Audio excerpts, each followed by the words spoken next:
dan ada juga luka sayatan-sayatan kecil di bagian perutnya Cory.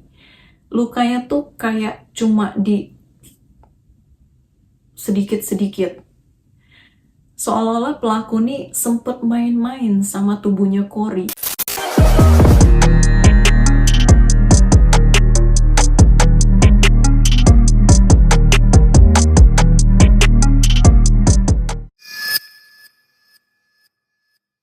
Halo semuanya, terima kasih udah klik video ini. Dan kalau ini pertemuan pertama kita, semoga kita bisa ketemu lagi di video selanjutnya.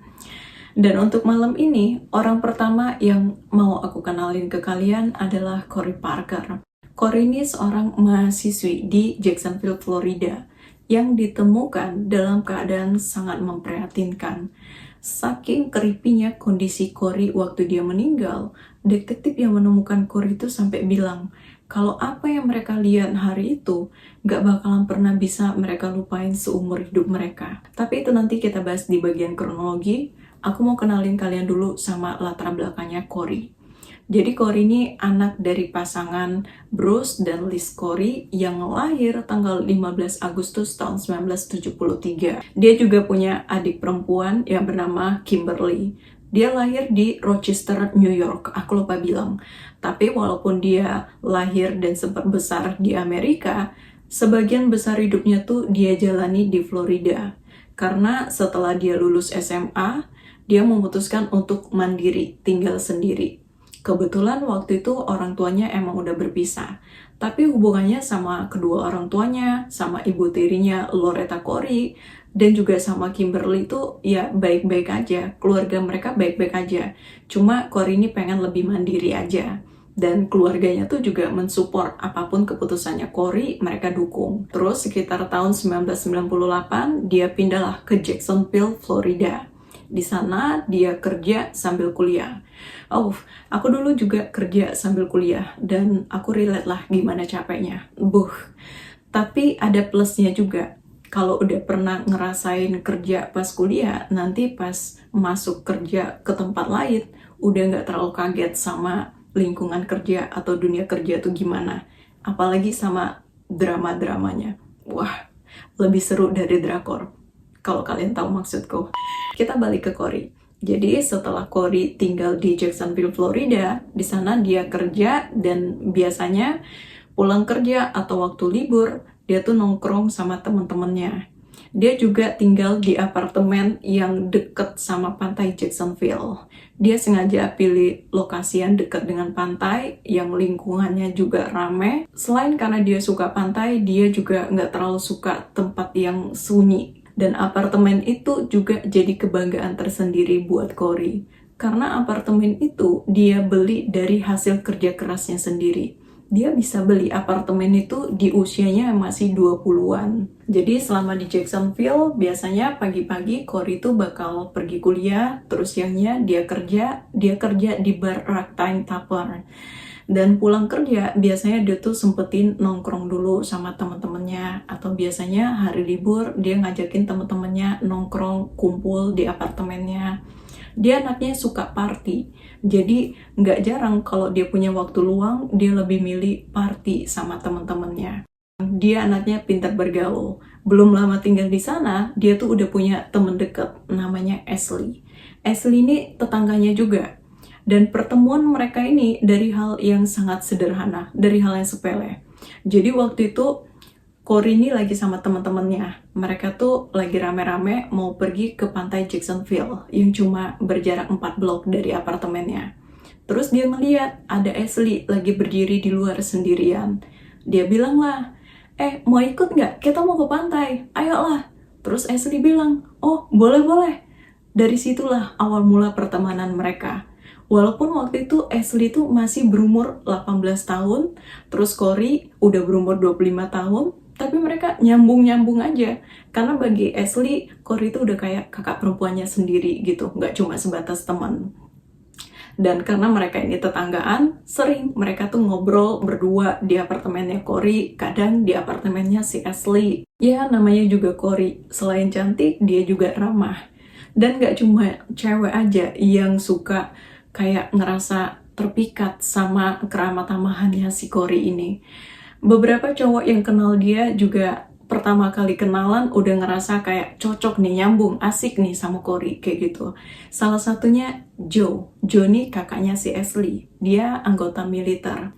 Joe nih waktu pertama kali dikenalin Ashley sama Cory, dia udah langsung kayak, wow, kayak gimana sih, kayak cowok yang langsung ngerasa tertarik sama perempuan yang baru pertama kali dia lihat. Ya itulah yang dirasain sama si Joe. Jadi dari perkenalan pertama itu, Joe nih mulai pengen lebih deket. Terus setelah mereka temenan, dia berharap lebih dari sekedar temenan. Tapi si Cory ini selain dia ramah, supel, dia tuh juga nggak mau bikin orang sakit hati. Nah, jadi walaupun dia nggak terlalu srek sama si Joe, dia nggak nolak mentah-mentah. Tapi dia nggak ngasih harapan. Dia cuma mau temenan dan nggak mau lebih. Dan selain Ashley, Cory ini juga punya temen dekat namanya Amy. Awal pertemuannya sama Amy ini juga berawal dari hal yang sangat sederhana. Jadi waktu itu mereka ini lagi di restoran pizza. Terus Cory yang udah biasa ngelihat Amy di daerah situ, dia bilang lah, aku sering loh lihat kamu di sekitar sini. Aku juga tinggal di sekitar sini. Kapan-kapan nongkrong bareng yuk. Terus Amy bilang, oh iya boleh-boleh, kapan-kapan kita main bareng ya.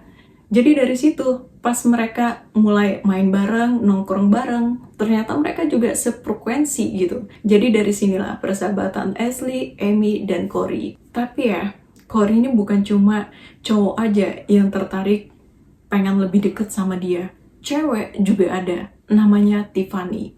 Tiffany ini waktu itu punya pacar cowok, tapi dia nih sering berpikiran lebih tentang Cory.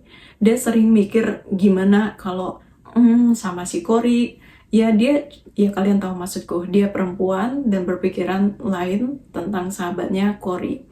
Tapi kayak yang aku bilang, Cory ini orangnya nggak mau nyakitin hati orang. Jadi walaupun waktu itu teman-teman Cory udah ngasih tahu Cory tentang ketertarikan menyimpangnya si Tiffany ke dia, dan dia juga udah ngerasain itu sendiri, Cory ini bukan malah ngejauh atau jaga jarak, dia tetap welcome sama Tiffany. Dia tetap ngajakin Tiffany nongkrong, mereka ngobrol kayak biasa. Karena dia nggak mau bikin Tiffany sampai sakit hati. Dia takut bikin sakit hati orang. Terus sekitar bulan Oktober tahun 1998, Cory ini nggak sengaja ketemu sama cowok namanya David. Pertemuan mereka tuh pertemuan yang nggak sengaja. Ya mereka kenalan, terus mereka mulai temenan. Seminggu kemudian mereka jadi couple, mereka jadian. Mungkin yang nggak pernah ngalamin kesannya agak nggak mungkin ya bisa secepat itu. Tapi yang pernah ngalamin mungkin relate sama apa yang dirasain sama David dan Cory di cerita ini. Setelah mereka mulai pacaran, Cory itu sering cerita sama Ashley tentang sosok David yang benar-benar bikin dia ngerasa kagum. Dia ngerasa David ini beda dari sekian banyak cowok yang ngedeketin dia. Dia ngerasa nyaman ada di dekat David. Dia juga selalu pengen deket-deket sama David. Walaupun mereka waktu itu LDR karena David tuh kerja di luar Jacksonville. Tapi gak lama setelahnya, Cory ini mulai ngerasa ada yang gak beres di apartemennya. Ada sesuatu yang terjadi di apartemennya. Jadi satu waktu dia lagi di dapur apartemennya, dia ngerasa kayak ada orang ngendap-ngendap ngintipin dia dari jendela dapur apartemennya. Waktu itu dia sempet cemas, cuma dia pikir mungkin salah lihat kali. Tapi besok-besoknya pas dia ketemu sama tetangganya, ternyata tetangganya juga ngalamin hal yang sama. Mereka juga ngerasa kayak ada orang yang suka ngendap-ngendap ngintipin mereka lewat jendela apartemen mereka. Jadi dari sini Cory yang tadi yang ngerasa mungkin salah lihat, dia jadi mulai agak panik, agak khawatir kalau takut-takut ada kayak orang punya niatan jahat gitu sama dia. Jadi setelah tahu itu, dia mulai tuh hindarin beraktivitas di area dapur. Kalaupun dia nongkrong sama temen-temennya atau temen-temennya ngumpul di apartemennya, dia bakal ngajak temen-temennya ke area lain selain area dapur. Terus sekitar November tahun 1998, Cory sama temen-temennya tuh ngadain semacam acara kumpul-kumpul. Tepat sehari sebelum Thanksgiving. Maksudnya tuh biar mereka kumpul-kumpul dulu gitu sebelum mereka bisa ngerayain Thanksgiving sama keluarga masing-masing. Cuma sayangnya temen dekatnya Cory, si Amy, nggak bisa ikutan ngumpul. Karena hari itu Amy tuh harus berangkat ke Miami. Dia pengen ngerayain Thanksgiving sama mamanya. Walaupun dia pengen banget ikut ngumpul sama Cory, sama circle-nya. Tapi dia nggak tega ninggalin mamanya di hari Thanksgiving sendirian. Dan waktu itu Cory itu juga sempet kecewa karena pacarnya David juga nggak bisa ikut kumpul. Waktu itu David ada acara keluarga, tapi David janji kalau setelah acara keluarganya selesai, dia bakal cepet-cepet ikutan ngumpul sama si Cory. Jadi akhirnya tanggal 25 November tahun 1998, Cory pergilah ngumpul sama teman-temannya. Mereka party di bar The Ritz. Di sana mereka minum, mereka ngobrol, mereka have fun, sampai sekitar jam 1 pagi mereka bubar. Waktu itu Cory pulang sekitar jam setengah 2 pagi. Dia nebeng sama teman kerjanya. Sebelum pulang, Cory itu sempet senyum, ketawa-tawa sama teman-temannya. Dan semuanya sama cerianya. Mereka pikir besoknya mereka masih bisa say hello di hari Thanksgiving, masih bisa nongkrong di pantai Jacksonville, atau ngumpul di apartemennya Cory. Tapi itu malam terakhir mereka bisa ngelihat senyumnya Cory, bisa ngelihat tawanya Cory, dan bisa ngelihat Cory dalam keadaan hidup. Karena tepat besok paginya, di hari Thanksgiving tanggal 26 November tahun 1998, Cory yang waktu itu janjian pengen ngerayain Thanksgiving bareng temen-temennya yang ada di Jacksonville, sama sekali nggak ada kabar. Sampai acara itu selesai, Cory nggak juga ngasih kabar apa-apa. Tapi waktu itu temennya mikir, oh mungkin Cory ini ada rencana lain, atau mungkin dia ngerayain Thanksgiving sama keluarganya David. Jadi mereka nggak terlalu khawatir. Gitu juga sama Amy, yang sama sekali nggak bisa menghubungi Cory. Dia juga nggak terlalu khawatir, walaupun Cory juga nggak ngabarin dia.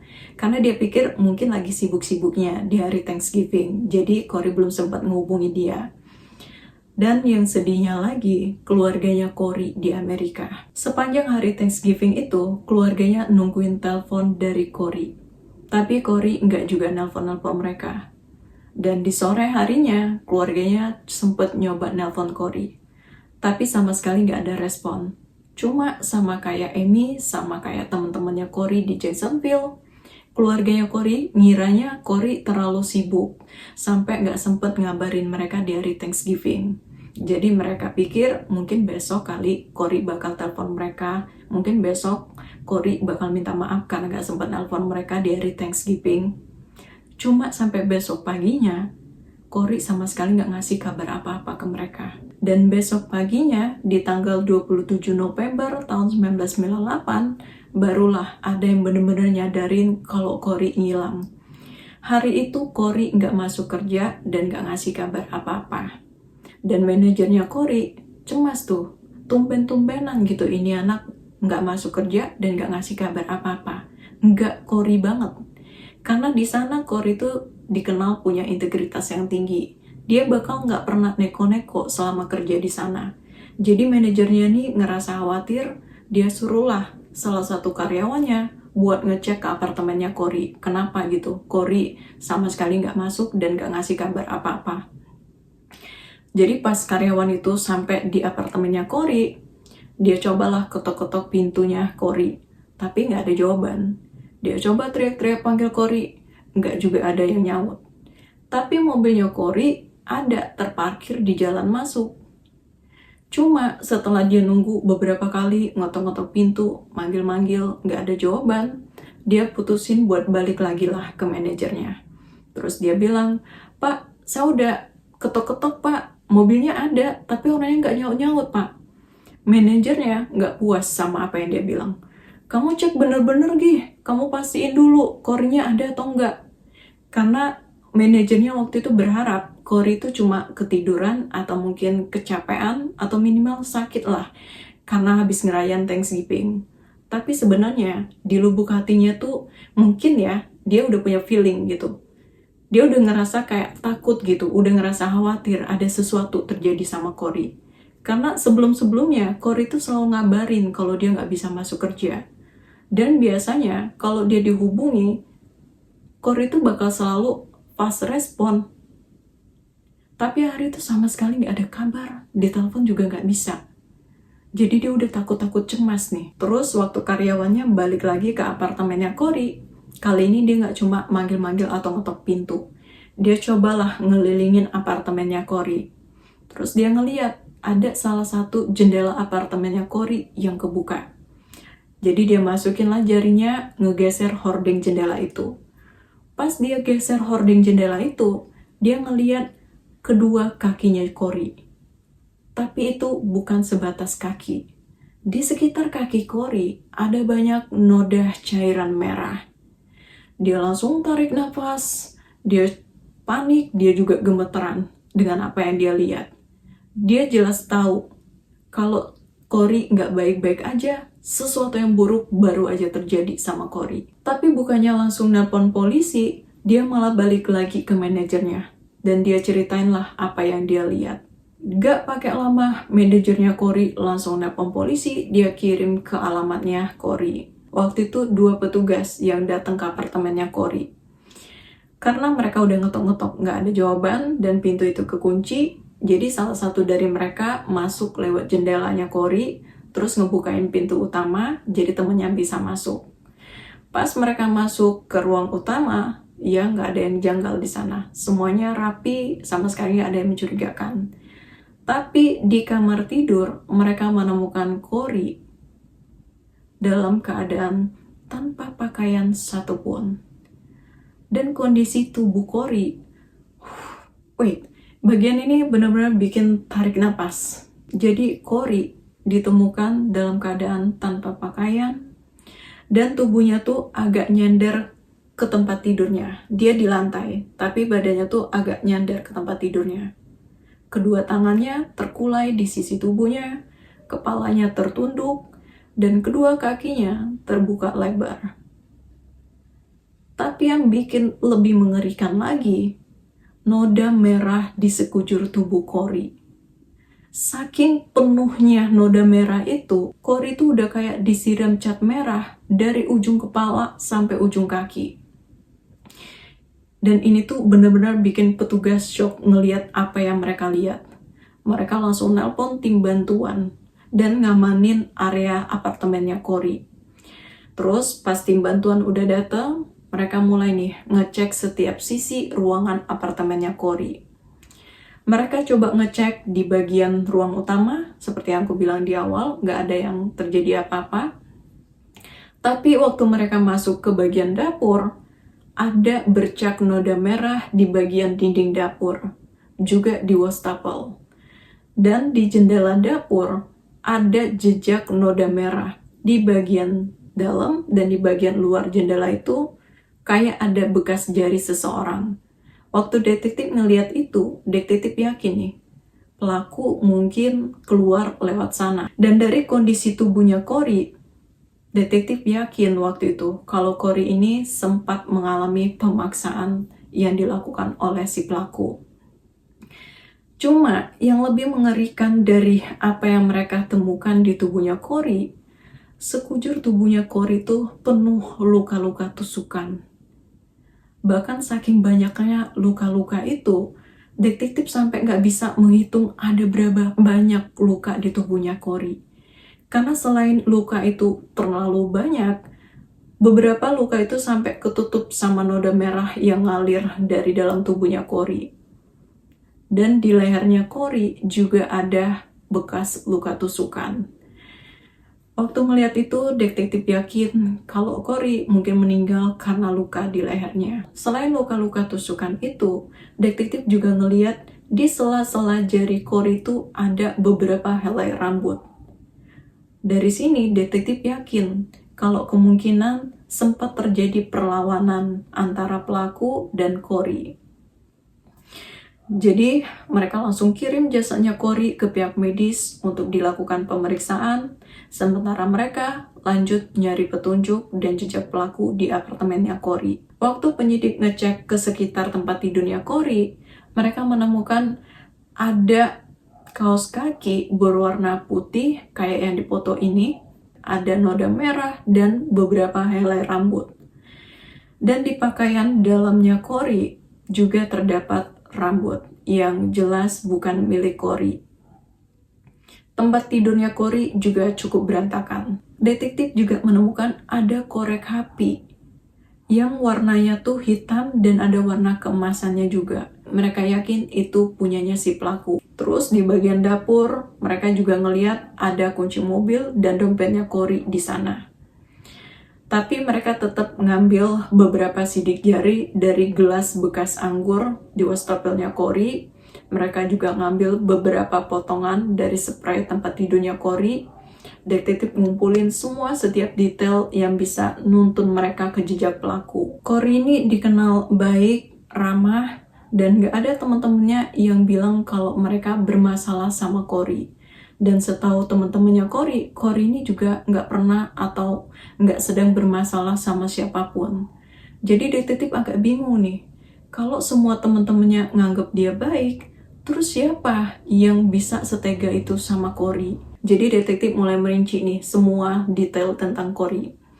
Dan waktu itu mereka sempat nanyain tetangganya Corey bilang kalau mereka sama sekali nggak ngeliat hal-hal yang mencurigakan atau dengar suara keributan di hari Thanksgiving maupun sebelumnya atau setelahnya. Mereka baru sadar ada hal yang mengerikan itu setelah kepolisian datang. Tapi tetangganya bilang kalau beberapa waktu sebelum kematian Corey, mereka tuh sempat ngalamin hal yang sama. Mereka kayak ngerasa ada orang yang ngendap-ngendap ngintip mereka dari jendela apartemen mereka. Mereka juga bilang kalau Corey juga ngalamin hal yang sama. Dan sehari sebelum kematiannya, Corey waktu itu sempat party ngumpul sama teman-temannya di bar The Ritz. Tapi orang pertama yang narik perhatian penyidik, temannya Corey yang bernama Tiffany. Ada informasi yang bilang Tiffany ini terobsesi sama Corey dan dia punya ketertarikan lebih dari sebagai sahabat walaupun mereka sama-sama perempuan. Kalian tahu maksudku. Cuma yang bikin detektif tertarik buat mewawancari Tiffany pertama kalinya karena waktu itu detektif tuh belum ngasih tahu ke media atau bahkan belum ngabarin keluarganya Corey tentang gimana kondisi Corey waktu ditemukan. Tapi Tiffany udah nyebarin berita, nyebarin kabar ke teman-temannya yang lain kalau Corey itu meninggal dalam keadaan penuh cairan noda merah. Jadi mereka langsung manggil Tiffany ke ruang interogasi. Waktu ditanya soal ketertarikannya sama Corey, Tiffany itu ngeles. Dia bilang kalau dia nggak punya perasaan itu, dia cuma ngerasa nyaman aja temenan sama si Corey. Cuma waktu ditanya kenapa dia bisa tahu detail tentang kematian Corey, ternyata Tiffany ini punya temen, dan temennya waktu itu juga jadi petugas kepolisian yang nanganin TKP kejadian waktu kematiannya Corey. Jadi dari temennya itulah dia tahu cerita detail kematian Corey. Tapi Tiffany bilang kalau sekitar jam 4 pagi dia tuh sempet datang ke apartemennya Corey di hari Thanksgiving. Karena rencananya dia pengen ngerayain Thanksgiving di rumahnya Corey. Mereka pengen pergi bareng gitu. Tapi waktu dia panggil-panggil, Corey sama sekali gak ngebukain pintu. Dia teleponnya juga gak diangkat. Jadi akhirnya dia putusin buat balik lagi. Terus detektif nanya, ada yang aneh gak waktu kamu datang sekitar jam 4 pagi? Tiffany bilang, gak ada pak, gak ada yang aneh. Semuanya normal-normal aja. Selain karena Corey sama sekali gak ngejawab telepon ataupun gak ngebukain pintu. Tapi waktu itu Tiffany ini gak mau ngasih sampel DNA-nya. Dia cuma mau ngasih kalau ada surat perintah untuk itu. Sementara itu, David yang dapat kabar kematiannya Corey, dia benar-benar ngerasa sangat-sangat terpukul. Hari itu dia sempat janji sama Corey kalau dia bakal cepet-cepet nyamperin Corey setelah acaranya selesai. Tapi ternyata itu kesempatan terakhir dia buat bisa ketemu sama Corey, dan dia ngelewatin kesempatan itu. Jadi dia sempat ngerasa nyesel kenapa hari itu dia nggak ikut ngumpul aja sama Corey. Alibinya si David ini emang terbukti dia nggak ada di Jacksonville, jadi dia lepas dari kecurigaan. Cuma detektif sempat minta si David buat masuk ke apartemennya Cory, buat ngecek kalau ada yang hilang atau yang dicuri dari sana. Tapi David nolak. Dia bilang, "Pak, saya bakal lakuin apa aja, Pak, buat bantu penyelidikan. Tapi maaf, saya nggak bisa masuk ke sana." Dia benar-benar nggak sanggup masuk ke tempat di mana Cory ditemukan dalam keadaan yang sangat mengerikan. Dia nggak bisa ngebayangin gimana menderitanya Cory di detik-detik terakhirnya. Sementara Amy, waktu dia tahu kabar kematian Cory, dia langsung balik dari Miami, langsung ke Jacksonville. Dia marah, dia juga terpukul, dan dia benar-benar nggak nyangka ada orang yang bisa sekeji itu sama Cory. Dia juga langsung nemuin detektif yang nangani kasus kematiannya si Cory. Dia bilang kalau dia siap banget buat bantu penyelidikan. Jadi kalau detektif butuh informasi apapun tentang Cory, Amy bilang, "Bapak bisa temui saya atau telepon saya kapan aja Bapak mau, Pak. Saya kenal Cory udah lama, saya tahu banyak tentang Cory. Saya bakal bantu Bapak sebisa saya." Detektif waktu itu berterima kasih banget sama niat tulusnya Amy. Mereka janji mereka bakal segera mengungkap kasus kematian Cory secepat yang mereka bisa. Sementara hasil otopsi, ini nih bagian tersulit, tapi ini nggak bisa di skip. Jadi Cory mengalami banyak luka tusukan di sekujur tubuhnya. Ada sebanyak 101 tusukan. Dan 54 tusukan ditimbulkan setelah kematiannya. Artinya, beberapa puluh tusukan lainnya, Cory masih sempat ngerasain, kita nggak bisa bayangin gimana menderitanya Cory di detik-detik kematiannya. Tiap kali aku baca bagian ini, tiap kali aku mau bilang bagian ini, selalu ada pengen keluar kata-kata mutiara buat si pelaku kasus ini. Kayak gimana mungkin gitu, ada orang yang sanggup ngayunin itu sebanyak 100 kali, ini bukan ke sesuatu yang kosong, ini ke tubuh manusia gitu.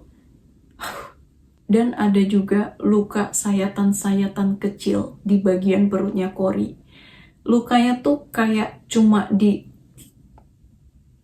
sedikit-sedikit. Seolah-olah pelaku nih sempet main-main sama tubuhnya Cory. Ada juga beberapa luka di kedua tangannya Cory. Detektif yakin kalau Cory ini berjuang mati-matian untuk melawan si pelaku. Dan penyebab kematiannya karena pendarahan dari luka di lehernya. Tapi, dari pemeriksaan tubuhnya Cory, nggak ada jejak biologis pria.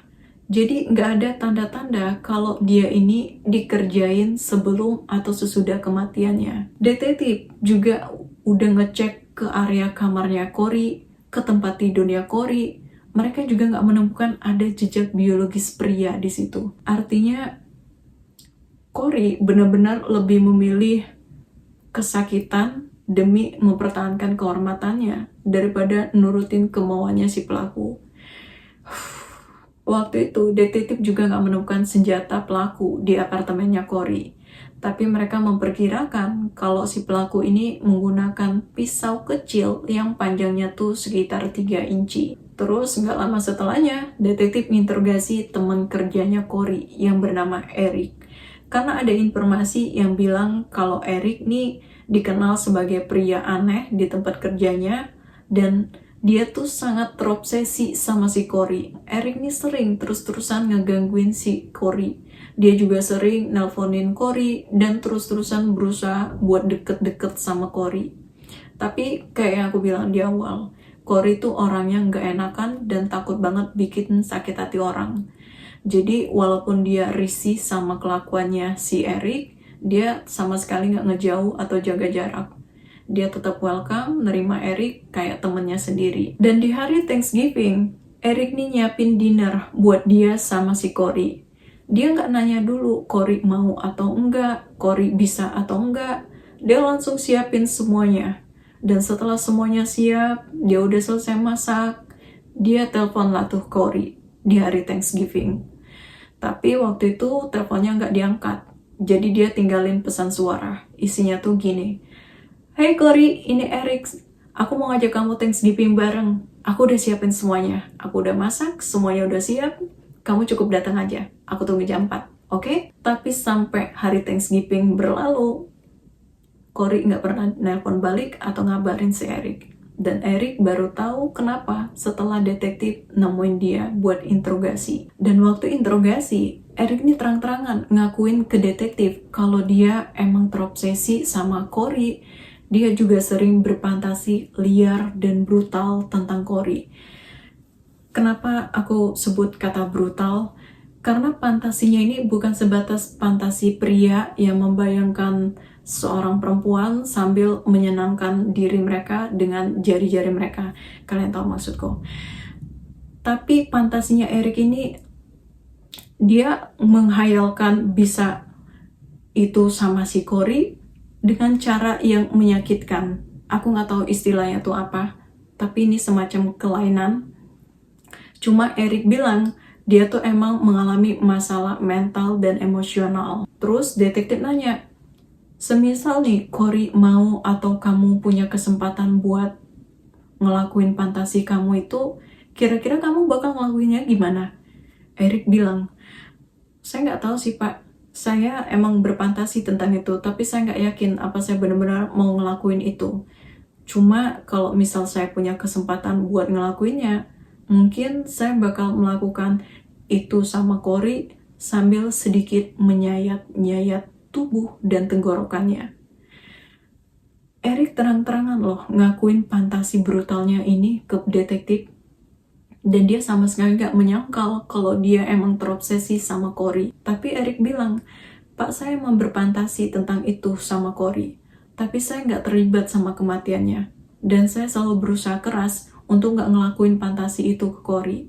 Tapi walaupun fantasinya Eric ini benar-benar nakutin, ya, benar-benar nyeremin, dia terbukti gak terlibat sama kematiannya Cory.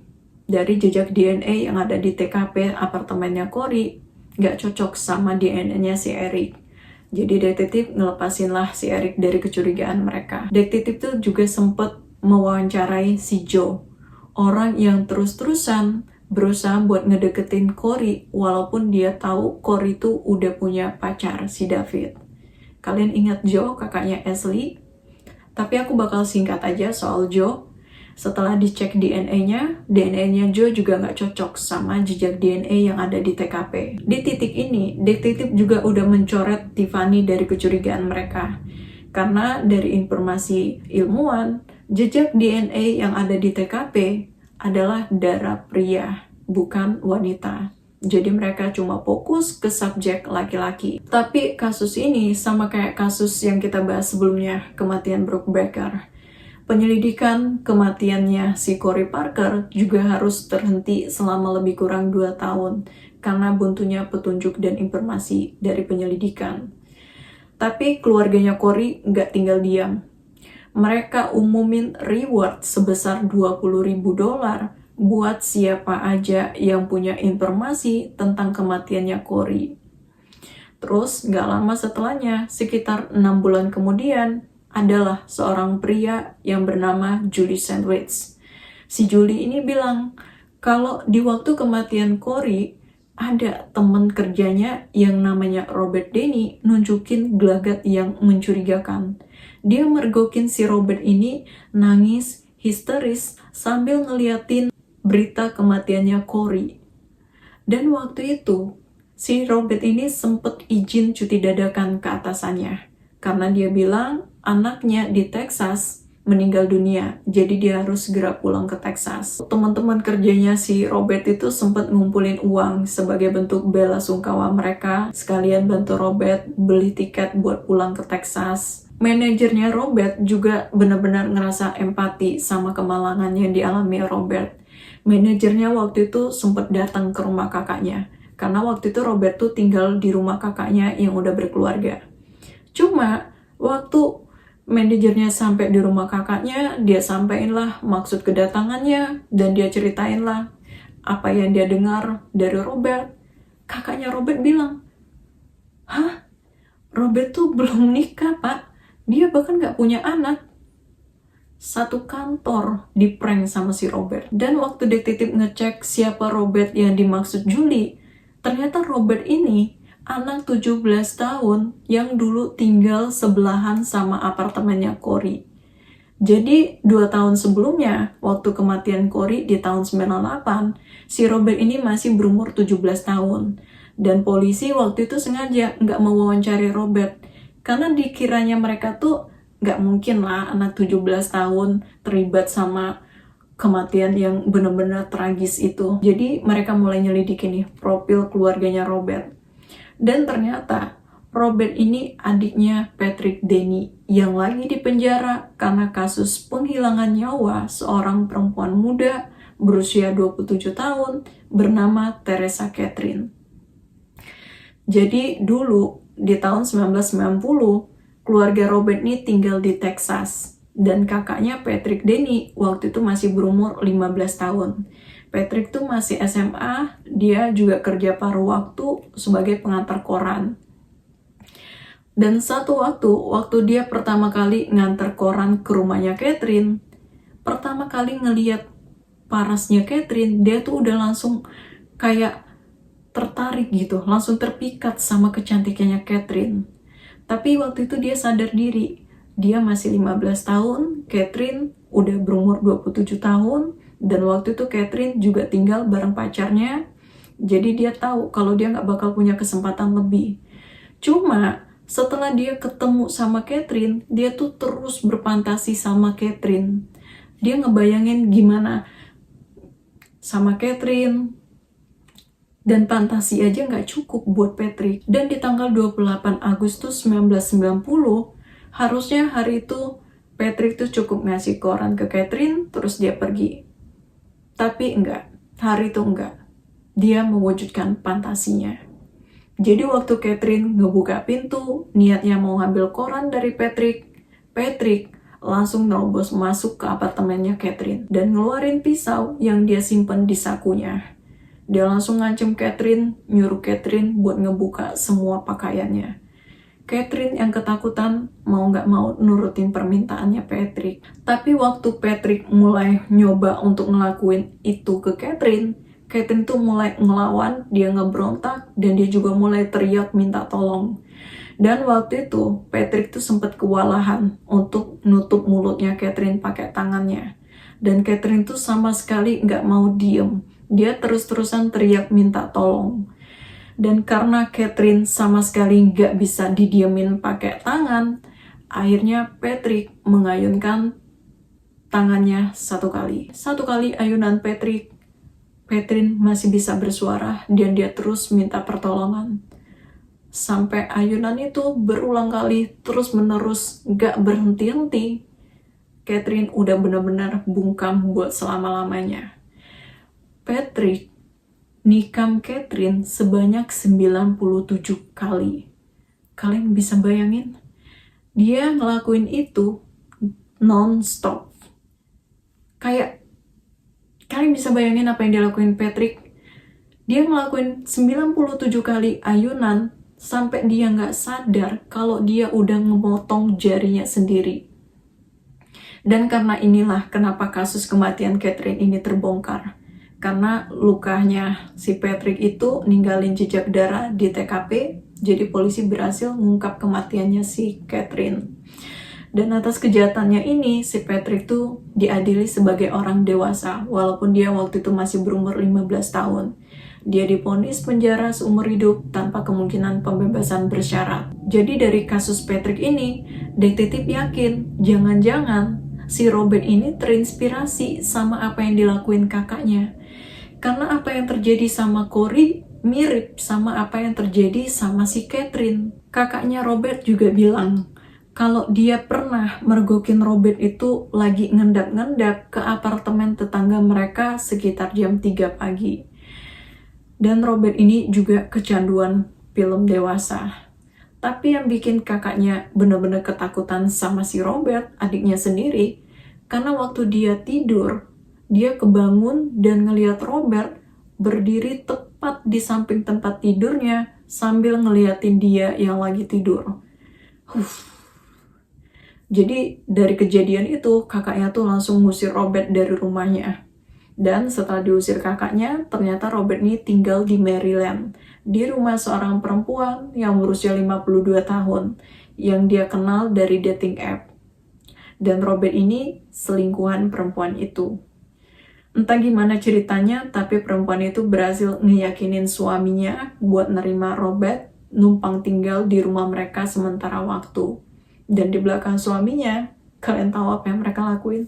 Ya, mereka main-main. Jadi, karena polisi yakin nih, kalau Robert terlibat sama kematiannya Corey, dan jejak DNA yang ada di apartemennya Corey itu pasti cocok sama DNA Robert, mereka berusaha buat dapetin sampel DNA Robert. Tapi mereka yakin kalau Robert tuh nggak bakalan mau sukarela ngasih sampel DNA-nya buat penyelidikan kematian Corey. Dan mereka juga nggak punya bukti apa-apa yang membuktikan kalau si Robert ini terlibat sama kematian Corey. Makanya mereka nggak dapet surat perintah untuk pengambilan sampel DNA Robert dari Departemen Kepolisian. Jadi buat ngakalin itu semua, detektif kerjasama sama kepolisian Maryland. Mereka pura-pura menginterogasi Robert atas kasus perkelahian di sekitar tempat tinggalnya. Ya, kayak biasa, mereka pura-pura nanya alibi Robert pas kejadian. Terus mereka juga ngecek tangan dan telapak tangannya Robert kalau ada jejak perkelahian. Dan waktu itu Robert bilang, "Pak, saya bisa buka semua pakaian saya kalau Bapak mau. Saya benar-benar nggak terlibat sama perkelahian itu. Saya ada di rumah saya tidur, dan saya sama sekali nggak tahu menahu soal ini." Tapi waktu detektif minta air liurnya buat sampel DNA, Robert ini langsung bereaksi histeris. Dia langsung mundur dan teriak-teriak. Dia sama sekali nggak mau ngasih air liurnya buat sampel DNA. Jadi karena situasi udah mulai panas, detektif pakailah rencana mereka. Mereka kasihlah minum. Oke, tenang Pak, minum aja dulu. Harapan mereka tuh Robert bakal minum air itu, terus dari sisa-sisa itu tuh nanti kan ada air liurnya, dan itu bisa diambil buat sampel DNA. Tapi ternyata Robert sama sekali nggak nyentuh air itu. Akhirnya detektif pakai rencana lainnya. Mereka kasihlah Robert rokok. Dan Robert, ya, dia ambil rokoknya, dia ngerokok. Tapi Robert ini nggak sepolos yang mereka pikir. Rokok itu cuma dia isap 2-3 kali, terus dia matiin di asbak, dia taruh di telinganya. Kalian tahu? Jadi kayaknya Danny tahu kalau detektif ini lagi ngakal-ngakalin dia buat dapetin sampel DNA. Jadi detektif mulai nih mikirin rencana lainnya. Akhirnya mereka pakai rencana terakhir mereka. Mereka siapin dokumen yang berisi pernyataan kalau Robert ini emang gak terlibat sama kasus perkelahian itu. Dan mereka minta Robert tanda tangan. Dan Robert setuju. Dia ambil pena, dia ambil kertasnya, dia tanda tanganin. Tapi setelah Robert mau ngasih kertas itu, detektif bilang, "Oh iya Pak, masukin aja ke amplop, langsung aja segel." Segel di sini tuh segel yang artinya Robert tuh harus ngejilat sebagian dari amplop itu terus tutup. Segel zaman dulu tuh kayak gitu kan. Tapi ternyata responnya Robert justru dia bilang, "Ini udah kesekian kalinya loh kalian coba bodoh-bodohin saya buat ngambil sampel DNA saya. Pertama kalian kasih minum, terus kalian tawarin rokok, sekarang segel amplop." Dia kasih amplop itu ke detektif, dia bilang segel aja sendiri. Terus dia keluar dari ruang interogasi. Jadi dari sini detektif mulai tuh ngawasin Robert 24 jam nonstop. Mereka sampai sip-sipan ngawasin si Robert. Karena harapan mereka ya, Robert ini kalau dia ngerokok, dia bakal buang puntung rokoknya sembarangan, dan dari situ mereka bisa dapetin air liurnya Robert buat sampel DNA. Tapi ternyata Robert ini kayaknya beneran gak sepolos yang mereka pikir. Setiap kali dia habis ngerokok, puntung rokoknya tuh bakal dia kantongin. Jadi gak dia buang sembarangan. Menurut kalian, orang yang gak salah apa bakal segininya? Menurutku, kayaknya Robert ini sadar kalau mungkin dia ninggalin jejaknya di apartemennya Corey. Dan dia pakai kelemahan detektif yang gak bisa ngebuktiin keterlibatannya buat ngindarin ngasih sampel DNA-nya. Terus setelah beberapa hari detektif ngawasin Robert, ada momen dimana cuaca tuh hujan lebat, dan mungkin udah refleks semua orang kali ya, kalau hujan lebat tuh kayak refleks ngeludah, dan Robert dia ngeludah. Jadi pas ngeliat itu detektif langsung kayak kejatuhan berlian. Setelah Robert pergi, mereka langsung lari nyamperin ludahnya si Robert. Dan karena cuaca lagi hujan deras, jadi agak mudah lah buat ngambil ludah itu. Kalian tahu maksudku, bukan cuma air. Agak kental. Oke. Dan setelah mereka dapetin ludahnya Robert, mereka langsung bawa buat pengujian DNA. Dan ternyata pantasan aja si Robert ini mati-matian gak mau ngasih sampel DNA-nya. Hasilnya cocok. DNA Robert cocok sama jejak DNA yang ada di apartemennya Corey. Jadi nggak pakai lama, kepolisian Jacksonville langsung ngeluarin surat perintah penangkapan terhadap Robert Denny di tanggal 22 November tahun 2000 atas pembunuhan tingkat pertama yang dia lakuin terhadap Corey Parker. Tapi karena Robert ini terus-terusan menyangkal keterlibatannya, detektif yakin kalau Robert yang tinggal tepat sebelahan sama apartemennya Corey kemungkinan udah dari beberapa hari ngawasin Corey dari apartemennya. Dan mungkin yang dilihat tetangganya si Corey itu juga si Robert. Karena kalian ingat apa yang dibilang kakaknya? Kakaknya pernah mergokin Robert ini ngintipin tetangganya sekitar jam 3 pagi.